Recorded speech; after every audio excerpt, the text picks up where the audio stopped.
Welcome to episode 2 of Why to Choose Mowgli's Honey. So today I am gonna address two questions among the questions we got from our customers. Um, the two questions. Number one is why this honey is so thin, because we knew that unprocessed honeys are dates. This is the first question. And the second question is why after shaking there is a thin layer of white foam on the upper layer of this honey. Is this toxic? Is this honey is okay to eat? Something like that. So to address the first question, Sundarban honey is thin. It is very liquid. It is in very liquid form because the weather, the West Bengal weather or the Sundarban weather is very humid.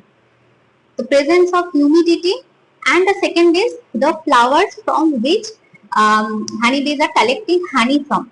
The flowers are from mangrove forest, that is Kaura, Khalsi, Goran, etc. These are the flowers from which, these are mixed flowers, so from which honeybees collects honey to produce Sundarban honey. So these flowers are from mangrove forest, and mangrove forest most of the time, especially from summer, in the summer, it's submerged into the water. So almost, half part of the forest actually stays below the water level. So that is also the reason, because the honey is very much, runny and very liquidy. This is the first. And the second question was why there is a thin layer of foam, white foam. So you can Google it as well. Presence of white foam actually signifies the rawness, the actual purity of honey.